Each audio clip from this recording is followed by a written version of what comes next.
Welcome back, my dear students. Today we will dive deep into the colorful world of coral reefs, often called as the rainforests of the sea. We will explore today how tiny coral polyps build massive reef structures and understand the fascinating process of reef formation. We will also learn about the different types of coral reefs, that is fringing, barrier and atoll, and how they reflect the dynamic relationship between land and sea. By the end of this today's class, you will see how this vibrant ecosystem sustain marine life and protect our coastlines. Coral reefs, also called as nature's underwater cities. So, first of all, we have to know what are corals. Corals are basically tiny, soft bodied animals belonging to the group Cnidaria, which also includes jellyfish and sea anemones. Each individual of the corals animal is called a polyp, and some polyps live alone, but most live in large colonies made up of hundreds or even thousands of individuals. These colonies together form the structures we call coral reefs. Types of corals. Corals can be divided into two main types. Number one is hard coral, that is reef building coral, which are the main architects of the coral reefs, and they produce a calcium carbonate skeleton that builds the reef structure. Over 800 species of reef building corals are known. Soft corals, they do not form reefs, and they are basically flexible and often look like colorful plants or trees under the sea. How coral reefs form? We know each coral polyp that secretes calcium carbonate or lime to build a tiny cup around itself.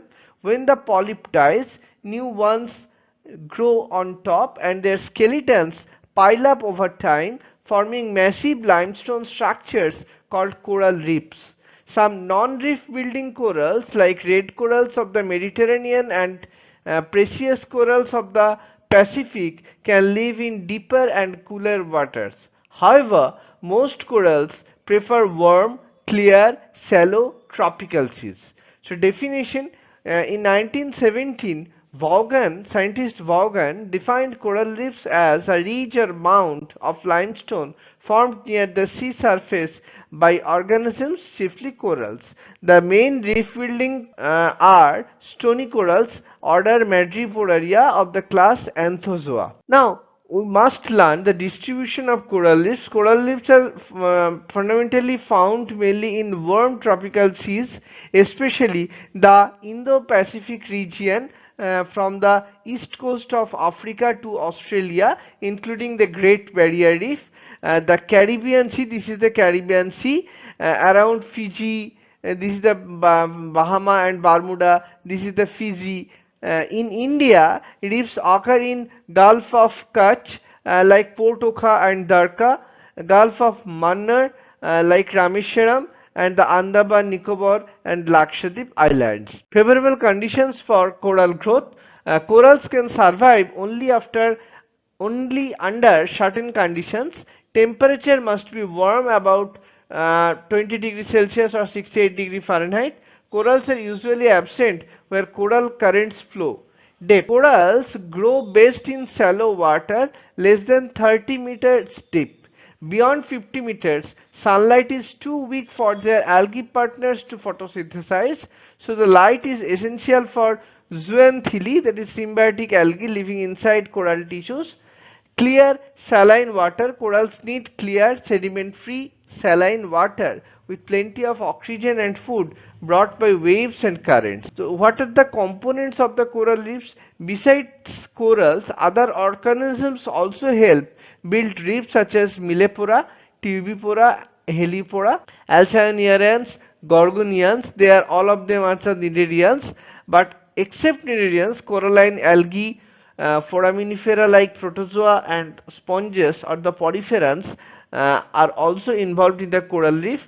They take part in the structure, but many other reef dwelling creatures like sea urchins, starfish, crabs, snails, and bivalves. Types of coral reefs. Coral reefs are basically can be categorized mainly into three types.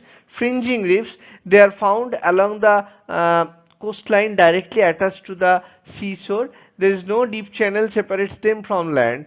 These are common in East Indies. Barrier reefs, they are located further offshore, separated from the coast by a lagoon that is 20 to 40 fathoms deep. The Great Barrier Reef of Australia is the biggest, is the largest, about 1200 miles long and up to 7 miles wide. Atoll reef, they are circular horseshoe-shaped reefs enclosing a lagoon. They are often found in open oceans. Example, Aldabra Atoll in the Indian Ocean. This is the diagram of fringing reef, barrier reef and atoll reef. These are the cross sections of three different types of reefs. Now, theories of coral reef formation. According to Darwin's subsidence theory, which was proposed in 1842, that coral reefs begin as fringing reefs on coastal slopes. As the land slowly subsides or sinks, reefs continue to grow upward, forming barrier reefs. When the island completely sinks below sea level, only the circular reef remains, forming atoll.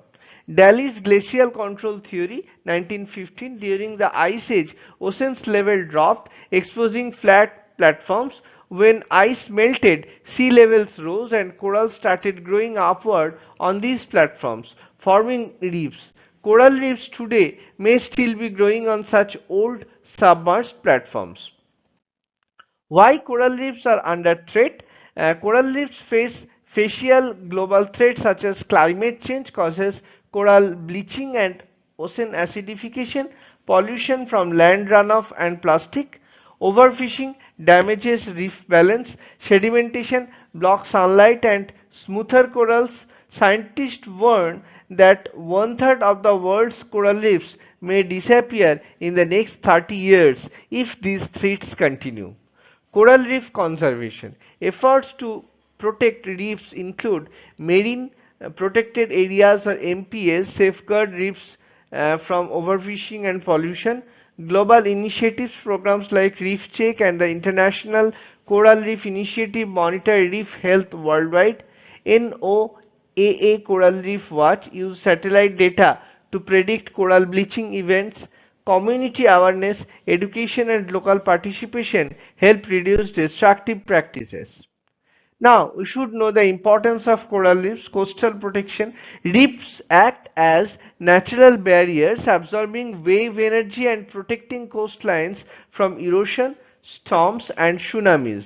Countries like the Maldives and Tuvalu owe their very existence to coral reefs. Habitat for marine life. Coral reefs cover less than 0.2% of the ocean floor but support 25% of all marine species.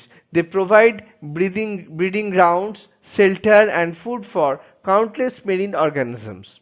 Source of food. About 850 million people live near coral reefs and depend on them for food.